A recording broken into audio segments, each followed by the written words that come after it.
Ma'am, should I Yes, begin? yeah, bro, you can begin. Oh, thank Rohan, you. it's okay, na? Yes, ma'am. Okay. A very good morning and warm welcome to everyone who has joined us today. My name is Dhruv Gorak from SYBCom, Neswadia College of Commerce. In keeping with our commitment to ceaselessly impart knowledge and provide students with exposure to various aspects of the business world, the Startup and Innovation Cell of our college has organized a series of webinars on startup stories. So I once again welcome you all on the second day of our series of webinars. So our speaker for today, Mr. Vivek Sadhale, co-founder of LegaLogic, a prominent city-based legal firm. Sir has 25 years of experience with expertise spread over numerous fields including international technology, commercial contracts, successful IPO, top trio venture capital investment, private equity, private equity funding, M&A takeovers, joint ventures agreements, managing investor relations, have worked with reputed Indian and multinational organizations with exposure to finance and treasury functions. Sir has worked with Persistent System for 13 and a half years as General Counsel and Corporate Secretary. He was Head of Investor Relations. He has working experience with Kirloskar Group, Bombay Dyeing and Cement. He is also visiting faculty of various business schools and law institute. Sir is also a member of Pune University Board of Research, ILS Law College CEV Committee, an adjunct faculty of Wadia College. Sir has been ranked as sixth investor relation professional in India by Thomas Reuters for the year 2011. He has also been awarded by Suryadetta IT Excellence Award in the category of Best CFO Company Secretary for the year 2005. We are indeed pleasure. We are indeed fortunate to have Mr. Sadle with us. Before we begin, we would like to set forth some guidelines for the smooth conduct of the webinar. Everyone is requested to keep themselves on mute. Questions or comments can be keyed in the chat box. Towards the end of the session, we'll have a question answer session in which questions from the chat box will be taken up, and attendees can also unmute themselves and ask directly to the speaker. A feedback form will be shared in the chat box. So I request everyone to kindly fill it out for the certificates as the certificates will be generated. Please ensure that you put your email address correctly.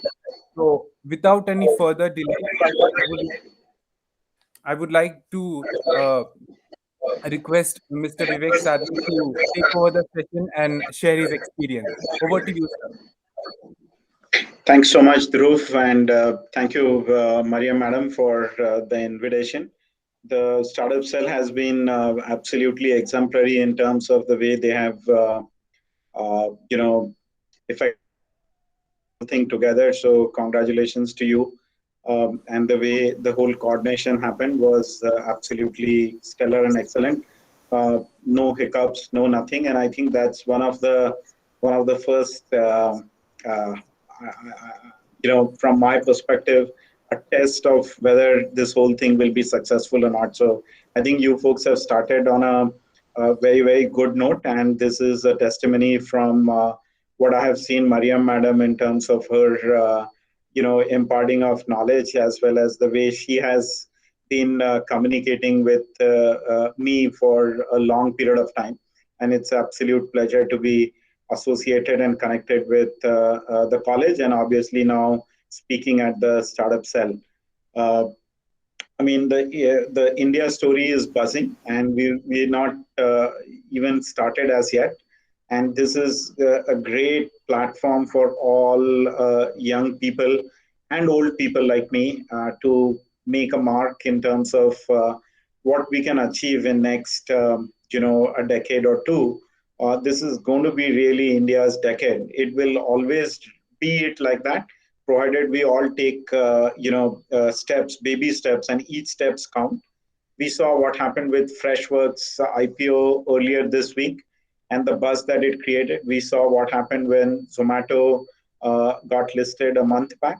We saw what's going to happen when new age companies start to list on the India Stock Exchange. It's estimated that the overall market cap will increase, dramatically by half a, 500 billion US dollars, which is, reflective of what India is trying to create. Having said that, if you look at the economy, what we have and what US has, US is number one. We are on number five in terms of market cap. Even though we are on number five, the difference between one and five is huge, and it's a lot of gap to carry and capture. If you look at number two, which is China, and we may talk anything about China from a political standpoint, but just the sheer size of China today is four times of what India is on the market cap, and of course on the GDP, it's reflective of what the difference is. And one way of looking at is that we need to do a catch up, but the second way of looking at is that there is huge potential and the opportunity that we all together can essentially take and dip our hands into. It's all about are we able to sustain, are we able to maintain, and are we able to capture the whole market. It's not easy. It was never easy. It will never be easy. But when you do it and when you actually achieve that, the fruits are huge, and the joy is immense. The pride is immense, and India is getting to that level, and we all are going to participate in that whole growth story. So I think these startup cells in the college. In the university, I'm part of Pune University board, and we're trying to do some of the changes that are taking place on the startup ecosystem from the Pune University standpoint with the cell that they created, the cell that you have created, a lot of incubation centers coming up. All of that argues very, very well for the ecosystem, and that's what the whole opportunity lies. My topic obviously is, our story of LegaLogic, how we started, what was the motivation, and where we stand today, and what are the learnings overall. And we are 8-year old. We don't like to call ourselves startup because we are a matured organization now, and people have to move away from being a startup. And move to a mature organization as things go by, and we pride ourselves in saying that we now are a matured play, and I'll explain what I'm trying to say over time as we go about.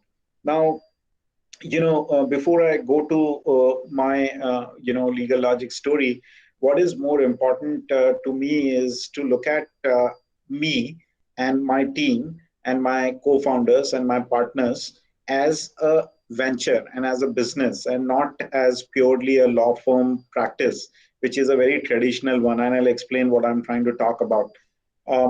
Very importantly, one thing is very clear to me as things are panning out, that each of the business, whatever you think about, and think about any business, digitization of that business and being digitally available is the key in any of the scaled up business or any business that you're intending to do. Need not mean that for example, as a law firm, as LegaLogic, we don't have technology as something that we do coding on. But do we play on technology? Yes, absolutely. Meaning, each of the things that we do today is technology enabled, and we can't live without technology. At one point in time, if there's no electricity, we can live, but without technology, it's very, very difficult. So all businesses, one theme is very clear now, that all business are digital in nature. Either they're front ending on digital or they have a back end supported by digital, but you can't live without technology. One theme very clear, and to that extent, each one of us has to embrace technology. in some shape or form, and or have people who can help on the technology basis. If you as a person who's running the show have limited flair for technology. So that's one clear message that's coming in from all businesses, that technology is all pervasive and we all need to embrace technology. The second thing that I want to emphasize is that the opportunity always existed, the opportunity will always exist for the right ideas.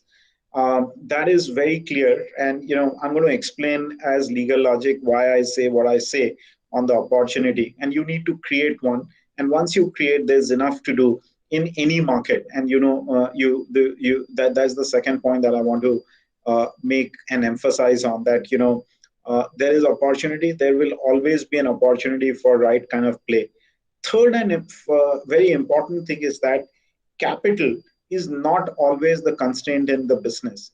The constraint is your mind, the constraint is your own thought process, the constraint is your ability to tie loose ends together and see if you are able to make something out of nothing. So capital is never a big constraint. It's always is. Remember, capital will always remain a constraint, but that is never a constraint to start, anything specific.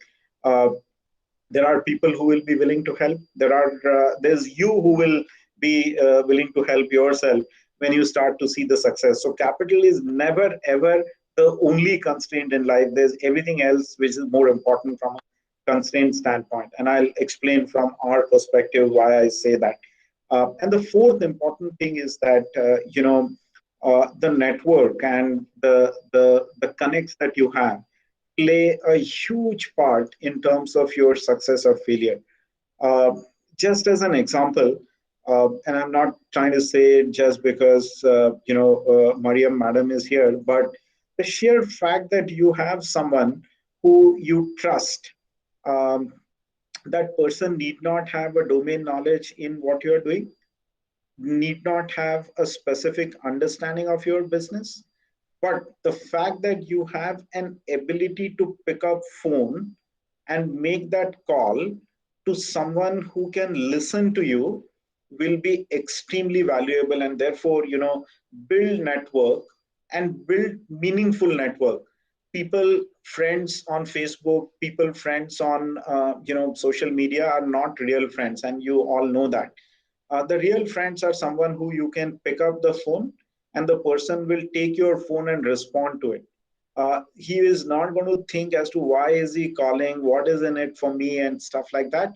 You ought to have that network of people, and I'm saying both professional and personal, to ensure that you have the ability to share your thoughts, share your grievances, share your anxiety, so that that lonely process becomes inclusive. And that's a very very important thing of building network. If you look at Indian IT, which is the software industry, you will find that it is all the IITians, who rule that particular. Predominantly, most of the IIT folks would be the one who have become successful. And what is the reason? The reason is their ecosystem. Obviously, IITs, you have brain, but beyond brain, there is that network that these guys have created. If you go to banking system, investment banking or otherwise, you will find that IIMs are the people who are ruling that particular thing. Why is that so? Because one person who is an alumni of an IIM will get his own network going and hire from that network because he trusts in that particular thing. And therefore, you have to build your own network and cartel, what we call as people coming together. That force works beautifully well. So the fourth point that I want to mention is that network is extremely critical. You have to build it, and that networking is not about one event or the other. It is a trust that you're building. It is a give and take. It is something that you would want to provide selflessly. And believe you me, as I'm sure your parents, your teachers, and you've learned it over a period of time, is that when you give something, you get 10 times in return. And that's another thing that we have seen in at LegaLogic, that when you give someone something and you connect someone with something, it comes back to you with 10 times return, if not today, tomorrow, if not tomorrow, day after. But aata to zarur hai. That's something that is a philosophy that I would want to make a mention. So with this 4 points that I mentioned to you, that's the overall life. It is very clear to me that the domain knowledge is important, the market that you're playing is important, the business idea is important. But even with some of those things which are mundane, like what we do is effectively, there's nothing great about running a law firm essentially. But all of these factors make it actually a great thing that you are now getting counted in the market, where people would have a brand recall value in a short period of time. And I'm going to share my experience around that. So that's just a preamble with which I thought it's important that you look at my experience from these perspective and see if that makes sense for you. uh, Dhruva, just quick question. It's 11:17. How much time do you want me to talk, and how much time do we leave for Q&A? So can I answer that? You can take, Please. I mean, it depends on you. So if you want to take about 40-45 minutes, you speak a little less All right. and give Okay. more So time to answer also. yeah. So what you could do is you could prompt me if there are more questions that you see and people have more questions. The idea is to benefit the whole crowd. I can keep ranting about what I want to, but let the questions flow. That's the whole purpose as well. So feel free to drop in questions, and I'm sure Madam or Dhruv or someone will bring those questions to my attention, and we'll talk about it. So here is how we all thought about LegaLogic. My friend Sridhar Kulkarni, he already had his own practice, which was running very well. We've studied together since 1990 from 11th standard, pretty much done the same thing from study standpoint. I came to Pune first, he followed. I joined Kirloskar Pneumatic as I came to Pune. He joined Sessaciate. I moved to Persistent, and he started his practice. So that is, our journey together essentially. And he was doing very well in his practice. I was doing fairly well at Persistent, having spent 13 and a half years there. Uh, and my another friend Vikas Agarwal, who used to work with me at Persistent, and Sridhar also knew him from the past. Um, we all decided to, and we had another friend, Alhaduk, who was in Mumbai. Alhad, Sridhar, and I studied together in our Mullen College of Commerce way back in 1990. And we, one day were chatting and we said, what next in life for me and Vikas, especially because Sridhar and Alhad were already in practice by that time. And we said that, can we create something which is a law firm, and can we, try that whole thing out? I was running I was 36, 37 that time when the thought process actually started to become more concrete. And, I did mention this to my boss at Persistent, saying that mind is talking something at the panel, and we would want to, give one shot at that. Remember, the life was very cool at Persistent with a decent amount of money, all facilities. So it's never an easy choice to make.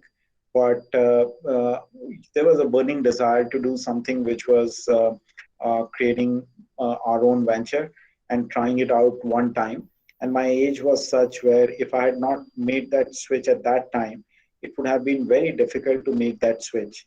As you age, and you all are young people, you will realize my father used to tell me, but I never believed what he was saying. But now I clearly relate to it that as you age, your ability to take risk reduces, your energy levels change, and therefore it is important that you take a bet at a right point in time. So at that time, we thought that we had one chance in life to create something of our own, and for some reason it didn't work out. We could still come back to industry and possibly do a job again if the venture did not succeed. So we I spoke to my wife and said that, what, this is what it is. uh, we possibly may not have the cash flow as what we currently have, but we are fairly certain that we'll make it up big time as we go along. And she's a cool person, and she believed in what I was talking about, and she said, "Go all out. There's no problem, and just don't have an ego." Till that point in time, I always had success and one way street of having tested success earlier in academics. I'm a as someone as Dhruva introduced you, I'm a cost accountant. I'm a company secretary from India, UK, and so on and so forth. Passed all my exam first attempt, and as luck would have had it, I landed with job as soon as I had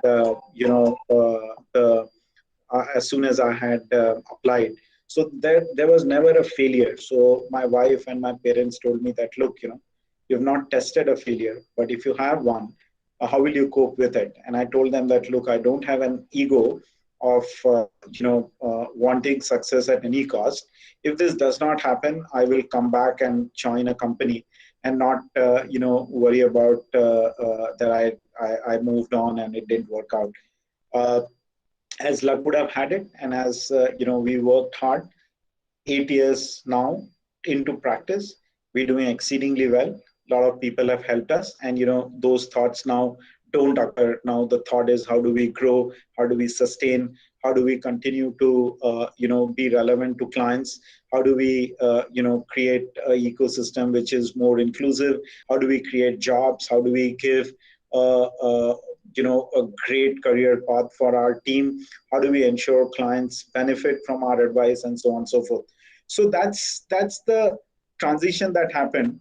But the thought process is very, very critical in my opinion, in terms of, first, at what stage do you start? When you start, what all your fallback options are. And one thing that is very clear to me is that, with the pace at which things are moving, had it not been for my partners, it is not easy to create what we have created, because this is a tough job, this is a tough world, it's a fast moving world, and you need that support both on the right hand and on the left hand to ensure that you are able to run the show with much more fanfare, and then good things happen to good people, as you know. So when we made that decision, what I also did was, because I was doing a very responsible job at Persistent, we created a team which took over from me. My very good friend and my colleague took over as a company secretary. Someone was hired to do investor relation function, and we said that the legal function we will manage as LegaLogic. And I'll be ever grateful to Persistent for allowing me, specifically Anand Deshpande, who is the CEO, for allowing me to start this particular thing, along with the Persistent legal work, which was a great start from our standpoint. Also, very clearly, both Allad and Sridhar, who were selfless in terms of merging their practice into LegaLogic and calling themselves as LegaLogic. Remember, they had their individual practice, they were doing very well, and they essentially agreed to join hands, which is not easy, to let go of your personal brand and then join hands with someone. And they joined hands, and we created LegaLogic. It is when we look back, we worked really hard to create an office. Remember, we had a day job at Persistent, and we only used to work on weekends to create infrastructure. people who moved from Persistent to LegaLogic and from Sridhar's office and Allah's office, they had a certain way of working. We had to bring in that culture together to start this whole process. The idea was very simple. The idea was that we thought that we could serve clients. We thought that we had good network that we could build. We had that confidence of looking at things in a very clear manner and advising on cross-border situations. The confidence level, as I mentioned, was very high. At that point in time, Companies Act was changing from 1956 to now what we have as Companies Act 2013. And there were regulatory changes happening left, right, and center. We thought that that's the best time to lay our stake on the ground. And in Pune, there did not exist a meaningful corporate law firm. And we thought that instead of going to Mumbai, which we had an option, and starting something in Mumbai, we said that we will stay back in Pune and create this as a pan-India offering. We did, our thinking was right in the hindsight, because today we are the largest firm in Pune by a distance. And we do what we call as a full service legal and compliance end to end, with 60 plus lawyers that we have at LegaLogic. So one thing was very clear: we were not desperate from success standpoint, but we were very clearly focused on growth. We were very clearly focused on ethical way of working.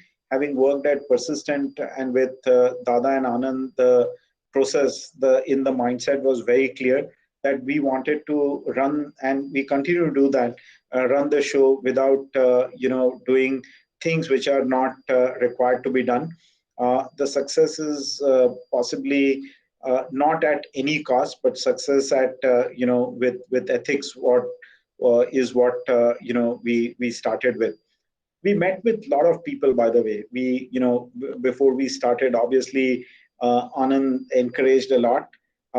And we also spoke to a lot of people in terms of what does it entail in terms of bringing people together as partners. What does it mean? What kind of offering should we do? What is it that we need to start with? And once we gathered our thought process, we put numbers, what we call as a business plan, without investing too much of time in terms of what uh,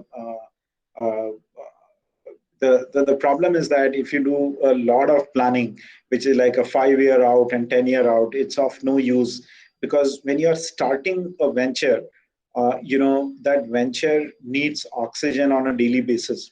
And what is that oxygen? Cash is the oxygen. So the focus has to be: what is your cash? What is your cash flow position? What is your cost? And how are you going to bridge that cost versus revenue? And we only focused on that, and we focused on clients, and we focused on our people. That was a very simple strategy. In any business, you have 3 or 4 ingredients to make it successful: your customers, your vendors, your employees, and the rest of the hygienes that you need to manage. Instead of complicating, we broke, because we were 3 or 4 of us as co-founders. We said that each one of us will pick up 1 or 2 areas, and then what we call as divide and conquer the world. And that's exactly what we did as we started. Obviously, there was a lot of desire to do well, and there was a lot of motivation to do well. And with all the goodwill that we had in our previous life, we reached out to people. People have helped us tremendously, meaning the help is from variety of standpoint. People have connected us with clients, people have connected us with vendors, people have connected us with people that we could hire, and so on and so forth. You need help at all juncture, whether you are a startup, whether you are a small company, medium company, large company. That help is required. And today we have almost 1,000 2,000 people who are working for us when we are sleeping. Essentially, they think about us, they think about LegaLogic all the time, and we keep getting references, from so many sources that we would not ever imagine that we have so many well wishers. But that's one of the distinct factor that we had in terms of putting our practice together, that we added a lot of well wishers. So, for example, Mariam Madam and Wadia College has been a great well wisher of LegaLogic. We get invited to various of these kind of programs. My partner Sridhar has spoken at Wadia College. I've been fairly regular coming in here, and similarly, we have a lot of connects in the academic world. Say, for example, on ILS, Symbiosis, DES, the new law college, and so on and so forth. So we are entrenched now, Pune University as well. So we are entrenched with the industry. We are entrenched with the academic world. We are entrenched with the industry bodies like MCCI, TAI, HIA, Hinjawadi Industrial Association, SEEP, NASCOM, and so on and so forth, who are doing work for a specific industry, and we like to contribute around that. These are all, not-for-profit initiatives, what we call as pro bono initiatives, and we like to contribute in those. And that, as I said, when you give something, it comes back 10 times to you, and that is something that we have learned very clearly. That network building, as I mentioned to you, is all these well wishers. How do you build that? It's never easy. It is about giving more than wanting to receive. And believe you me that you receive more than what you give is very clear to me, and that is something that we are seeing on a very regular basis as such.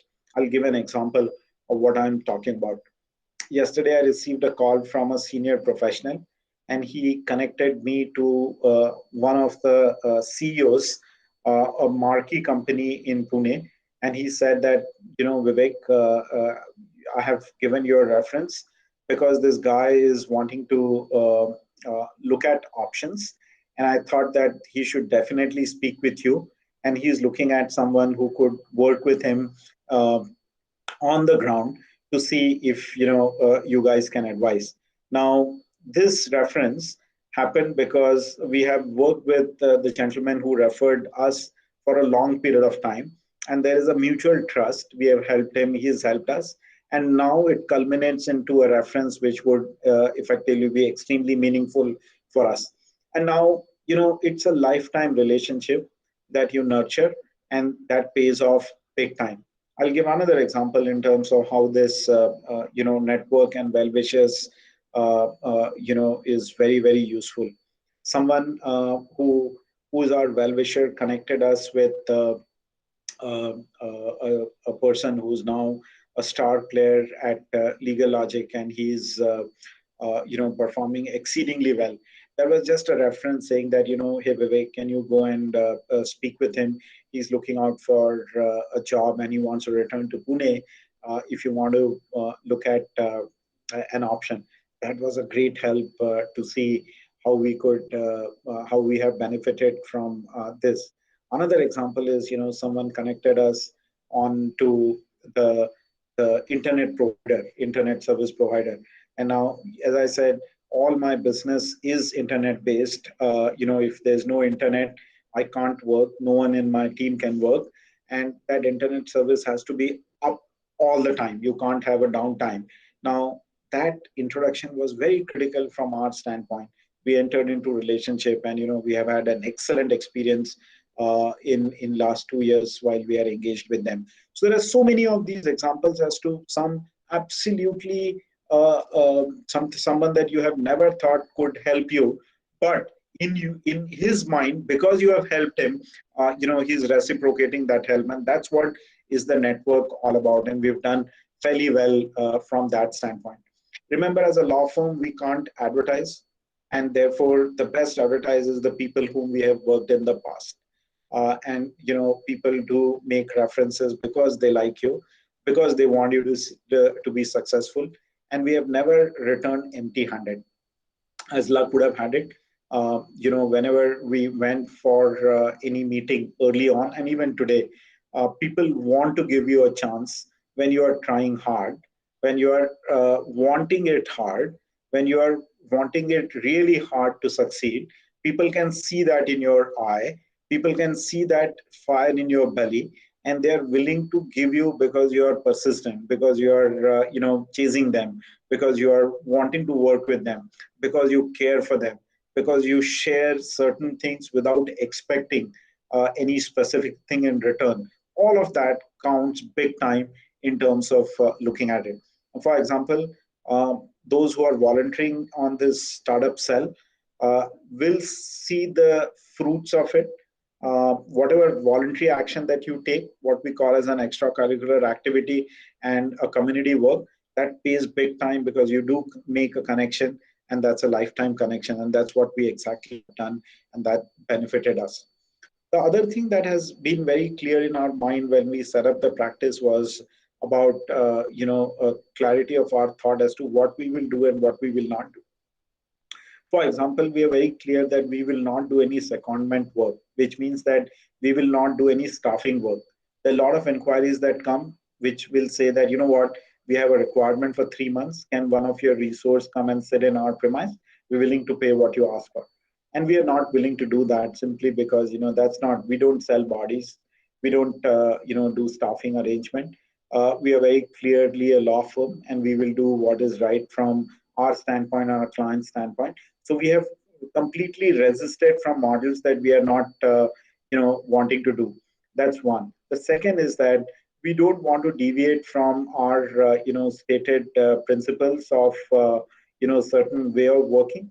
So we don't onboard work if, the work or the person who we are working for doesn't fall in that particular, criteria.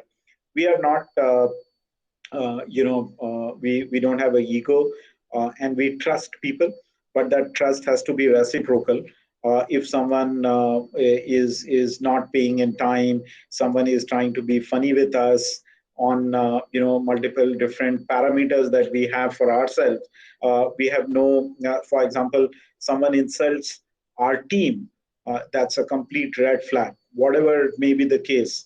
If we have made an error, we have no shame in accepting it. But someone passes a racist comment, someone passes, is harsh on our team, we don't like it, and we, pull the plug. So we're very clear who we will work for. We are clear who and how we will work with someone, and we are also clear how we will treat, our team, and how we want our clients to treat our team.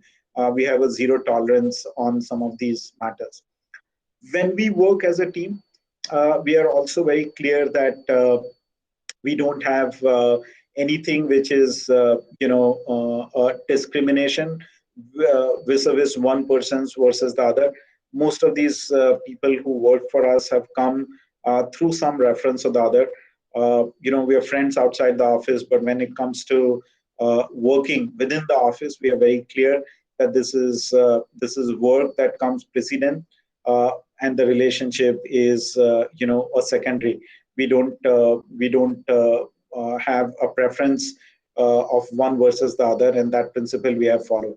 We have also followed one principle, that as founders and as co-founders of the firm, we will not have our relatives come and work here, because as soon as you have your relatives who are in a commanding position, then that conflict starts. If my, say for example, wife works here, and she falters, that's a big thing, in terms of we being able to say that in front of everyone, that this is not what we stand for, and things like that. So we have resisted what we call as related party transactions. We have very clearly made our point to our team that there is no favoritism, and then obviously there is a zero tolerance policy for non-compliances on ethics and also harassment. So uh, I'm proud to say that we have almost 70%, if two-third, if not more, of our total strength as females. and the women folks do a wonderful job, and we have a zero tolerance policy on the harassment. In 8 years, we have had only one blip when someone complained, and we immediately took action and made sure that the lady in question was very, very comfortable, and we ensured that there are zero tolerance. What it does is it gives a lot of comfort to see. Remember, when someone joins your organization, he is putting his or her career at stake. A 2 year, 3 year tenure. When someone thinks that I will spend time with you, you're essentially, it's a lot of responsibility with which you do these things. When you do that, you have to ensure that the trust that someone has put in you as an employer and as a founder, you are, you're doubling it down on it, and doing more than what is expected. Once you do that, you're sure that people will feel comfortable. The other thing that we are proud of that we have done is that we have always paid salary in time. We will pay our 99th salary. This is the 99th month of our salary payment, and we have never missed any deadline, including in COVID times when a lot of established businesses also had to cut down. We did not cut on anyone's compensation. We took a hit as partners, but we did not cut anyone's compensation. We also did not do any late payment, though we the receipts into our pocket as a firm were delayed and continue to be delayed. Things are still not out of wood. We made sure that our team, vendors, and everyone else was paid in time. That again builds a fair amount of trust in the ecosystem, because people know that you're predictable on the payment side, and they are fair to you more when it actually comes to the situation. Hopefully that situation never comes, but remember that this is business, anything can happen, and this goodwill that you build over a period of time pays out to you as such. So we've treated people as fair as we can from our perspective. Some people would always feel that they have not been given their right dues, but that's a perception. From our perspective, in our mind, we have been very clear in terms of our conduct. We don't do any favoritism, and we are very clear about how we treat our people and pay people in time. With customers, that's the most important, and they are the reason why you exist. And we are extremely responsive. Being in service industry, what we do is our response time is fabulous. We don't leave any email unanswered. We don't make people wait. We are very responsive as a firm. Our delivery is impeccable. Our responses are prompt. We are not someone who would unduly blackmail our clients in terms of anything in relation to fees or whatever. We like to keep as clear in terms of our conduct on the fees, etc. Over time, what happens is, some the outcome that we have, and the feedback that we have, and the response that we have had is that about 98-99% of clients will continue to trust you because of your conduct.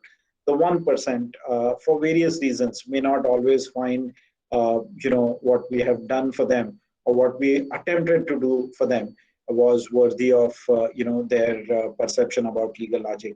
But that is something that you have to take into your stride till the time your conscience is clear that you did not do it purposely and you are not unethical about it. That's a business, and that is something that you take into your stride. So these 4 principles that I mentioned is something that we follow at this point in time. Now LegaLogic is a well-known brand, and there's a lot of brand recall with clients. When clients test us, invariably that engagement has increased multifold. We do have given them a credible option. Now people in Pune, Nagpur, and a lot of other cities who take our services and our our esteemed clients have increased their trust over a period of time, and we have given them a credible alternative to the Mumbai law firms and to other larger law firms who they used to go in the past. So the joy that we have is to have created a credible option for clients, credible options for our team to make career, and for clients to seek legal service. And in that process, obviously, we as partners have grown in stature, grown in the eyes of the clients and the legal fraternity, and that is the legacy that we wanted to and we want to continue to create. This is a long journey. These are we have firms which are 100-year old, so we also wanted to see as to what niche can we create, and the niche that we have created is the new age laws that apply. And we were very clear, one, from geography standpoint, Pune was a blue ocean for the legal, the corporate law that we worked on. And the second was, the kind of work that we are doing, which is a cutting edge on the recent changes in the legal system and the technology changes that are happening. So look at drone, look at defense laws, look at data privacy. All of those areas is something that we practice, and we therefore have a cutting edge. The other thing that we bring on table is our ability to understand how, because we have been in-house lawyers for long enough, having worked in a company, we understand how a CEO thinks, how a CFO thinks, how a company is run, what are the budgets, what are the constraints, what are the pressures, and we address all of those essentially. All of that makes a good sense from overall client perception about LegaLogic, and more often than not, as I said, we have increased our foothold in these clients in recent times. I'll stop here, see if there are questions, and then maybe put some more thoughts. But let me have Dhruv or Madam see if there are questions. If you have any questions, and then I can take next things. Thank you for the patient hearing so far. Yeah, thank Thank you. Thank you. Thank you, sir, for sharing your experience about your journey. Anyone It's who in has any questions can please unmute and ask.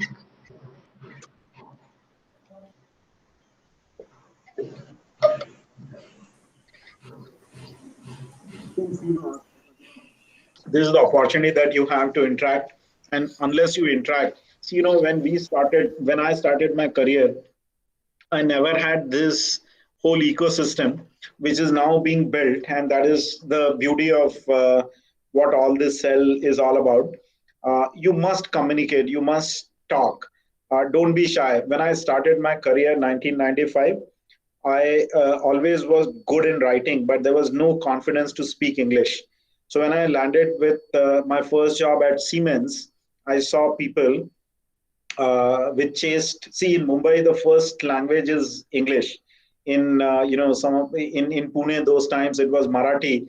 But I was lucky that I started my career in Mumbai, where the first business language was English. And when I observed that I was not able to communicate well, I then said that, I know my job, but I can't communicate, which means that what I'm doing is not being reflected in a proper manner, which effectively is going to hurt my career. And I shed my inhibition of speaking English. And I used to like cricket. I used to like certain of the business. I had an interest in the business news and so on and so forth. So I started to read Times of India, Economic Times, and just started to speak. And today I'm able to, if not a chaste English, I can at least communicate well in the language, which is the business language. And today, the communication is an important element. So don't feel shy. Any language is good, but communicate. What it does is it increases the confidence, and you remember people because they have spoken about it. So don't feel shy. This is a great platform to ask and learn in the process. And there's, the good news is there's no exam about all of these things, right? So you don't need to give any exam. It's just a free flow thought. Yeah, I have a question. Yes, ma'am. So the thing is that when you started, you had some amount of experience, right? At least like a decade plus experience. You had the family support, right?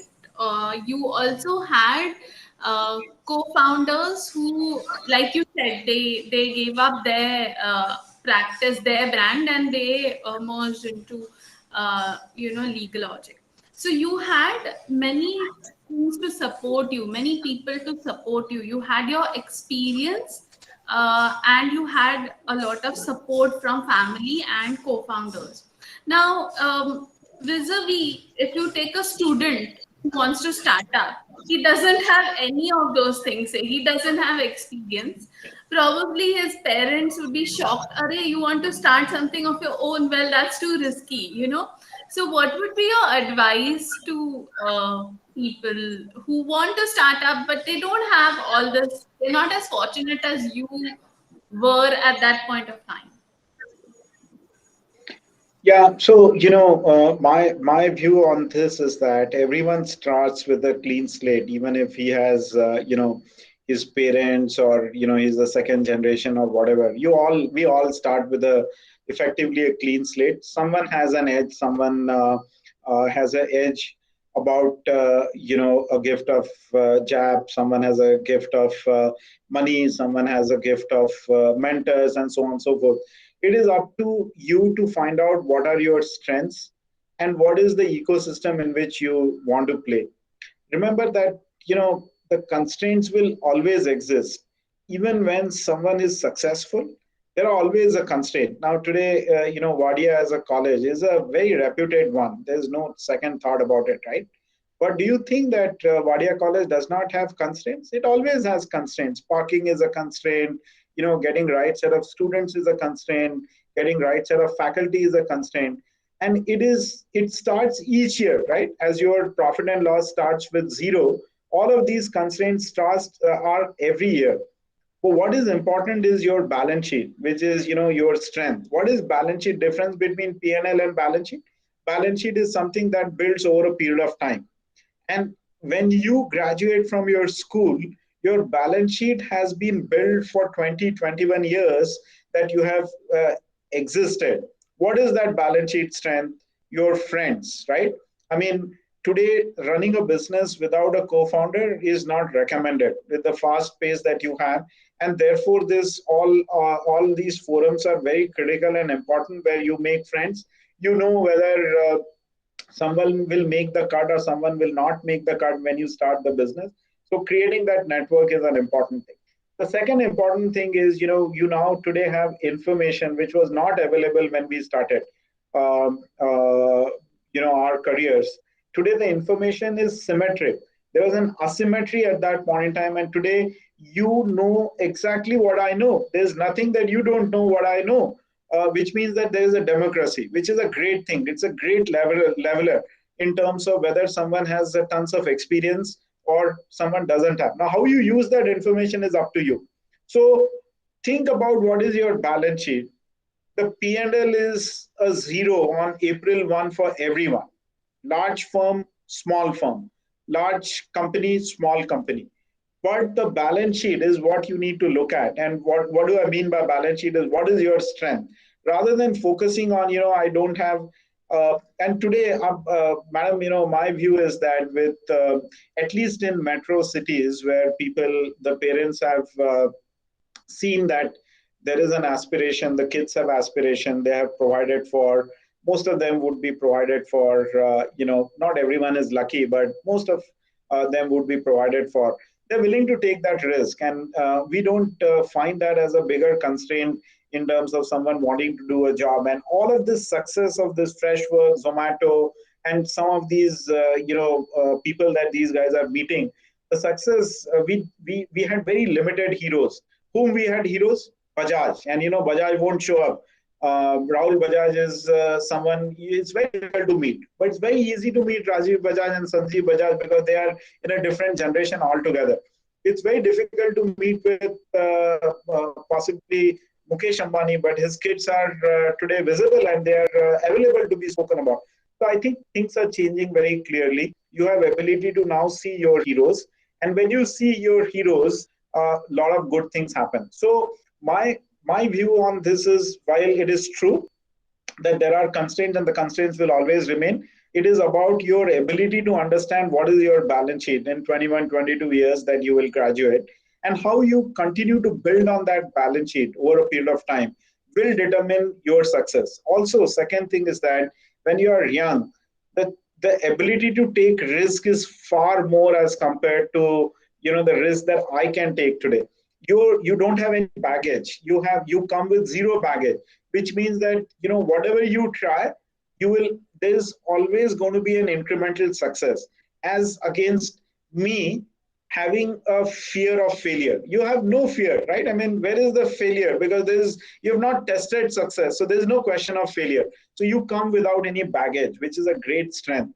And obviously you ought to believe that you know never belittle the experience. Certain things happen because of experience, which means that you will learn the ropes as things go, which means you will make mistakes. I have made mistakes. I continue to make mistakes on every single day basis.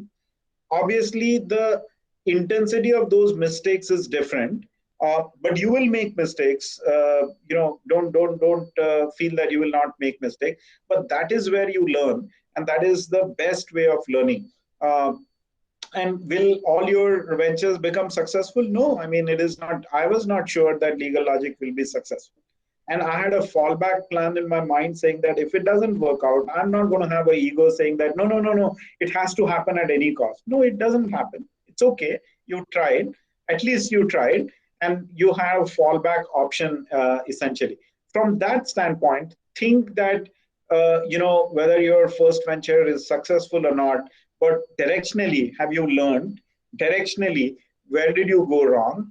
Directionally, what will you do to make it good? All of those are good ways of continuing to deliberate. That's the way I would look at it. I don't have a yes or no answer to your question. There will never be an answer like that in a black or white, but these are dots that you need to connect. These are things that you need to look at. And now today you guys are so blessed with so much of information. You just do a Google and you will be in a you are able to listen to someone who is Bill Clinton, the way he speaks, or Obama, the way he speaks, or our prime minister, the oratory that he has. There's so much to learn in terms of some of these things. You want to understand how Steve Jobs did what he did. There is information available. So there's nothing that is not available. It is up to you to pick up and concentrate on your balance sheet rather than worry about, hey, my P&L is not starting. It doesn't start for anyone. You have to build all of that. Yeah, thank you, sir. Thank you for answering that. There's one more question. I'll just read it out. Um, what are the reasons for the failure of startups, despite them, having novel and innovative ideas? That's a question from Vijay Yeah, Lakshmi.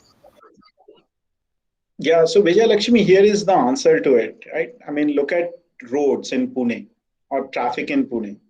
Do we all know that there is a problem? Everyone knows there is a problem. Every single person knows there is a problem. Do we have ideas? Obviously, we have tons of ideas. What is the problem? The problem is all about execution.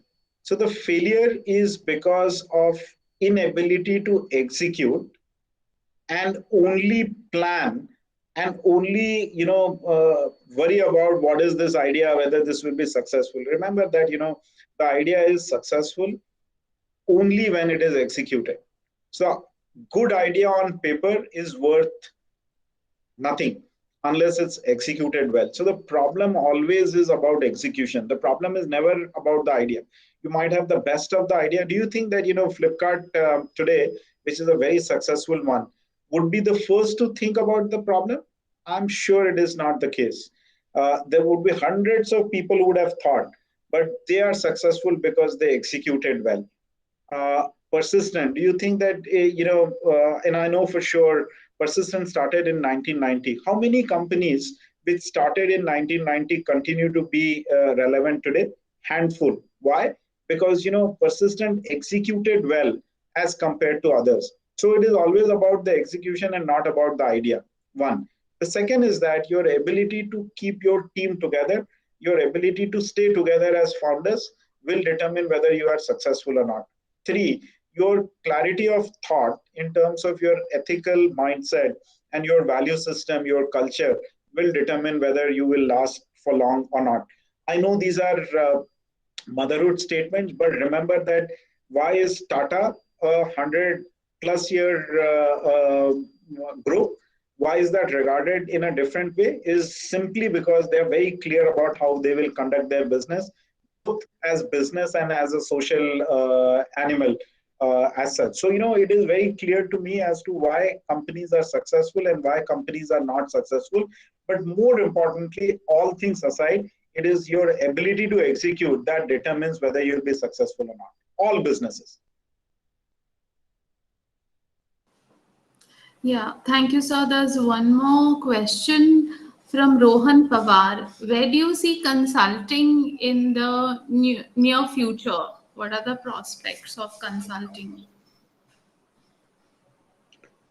I mean, every single day, Rohan, that I wake up, I feel so energetic because there's so much to do. You read any newspaper, you read any news channel, you look at any news on the net, you will find the opportunities in abundance because the businesses are growing.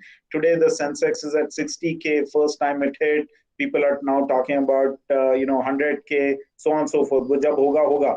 But the fact of the matter is that the opportunity is immense. India is talking about 5 trillion economy.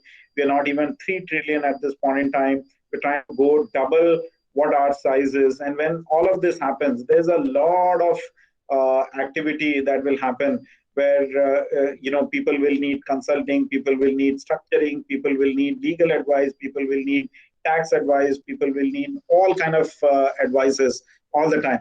And the consulting is not just on the legal and accounting side, which is a myth. You need consulting all across, right? You need mentoring, you need all of those things to make something successful. So I'm extremely bullish on the opportunity that the market presents, both on the services side, on the manufacturing side, and on consulting side. There will not be any dearth. The problem is of the human capital. While we have so many people, but who are the relevant people today?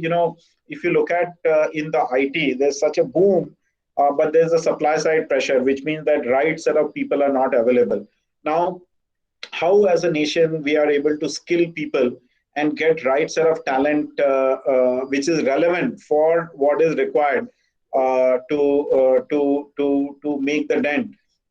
There is definitely an opportunity, and this is a lifetime one, as I mentioned in the start.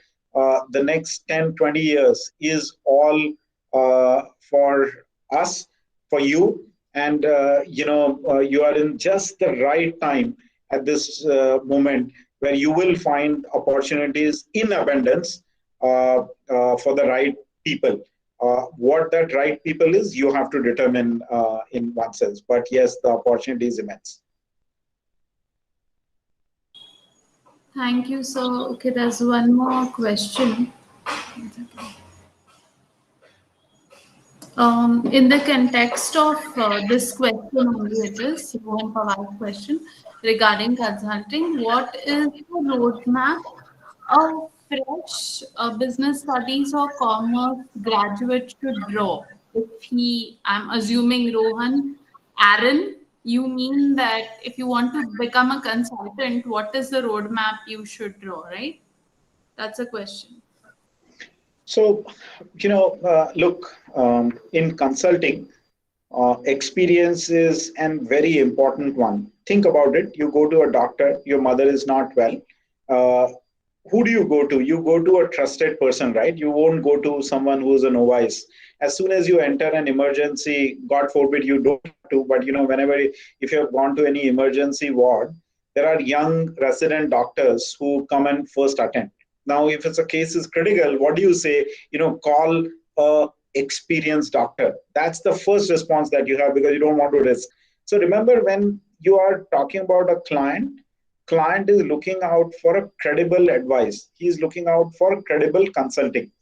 So when you are looking at any consulting opportunity, and especially when you are in a commerce, law, accounting field, you obviously have to have certain level of experience. So what is my advice? My advice is that, learn your ropes.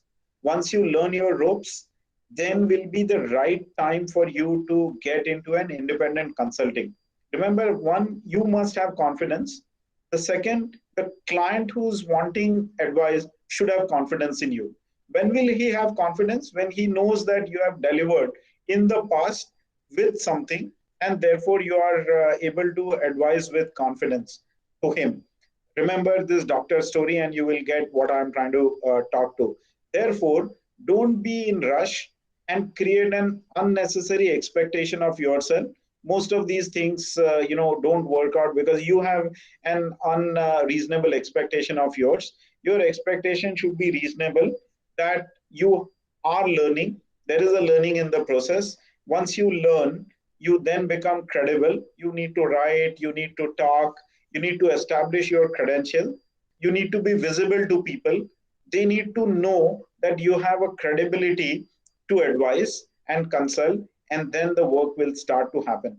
So my advice to you would be that, work with someone for a certain period of time, establish that those credentials, establish that trust in the ecosystem, get your name out, and people will start to approach you. As soon as you know that people are approaching you, that's the time when you could venture on your own with the help of a couple of your friends, and then I'm sure you will see better days to come, and that confidence level will be far different. That's my clear suggestion to you. Okay, thank you, sir. Any more questions from anyone? If there aren't, then I just want to say something. If there aren't any questions. So I'd like to, it's always a pleasure to listen to you speak. Okay, there's a feedback from which is being posted in the chat box. The attendees are requested to fill that up. I'd just like to thank you. You raised such good points, but what I really liked was, and which I feel is important today for the millennials, really, is the importance of, as you said, building goodwill. And you can't build goodwill without giving, because generally the thing is everybody looks at, okay, what's in it for me. So the important thing is that you give and then it will come back, and you highlighted that. That is really nice, and that's what basically is why even if you had a supportive boss, you had such a supportive system where people referred you, is because you have given them something, and then they're giving back to you, which I think is very important. Students need to learn this early in life. You can't just I mean, expect from others. You have to give them first.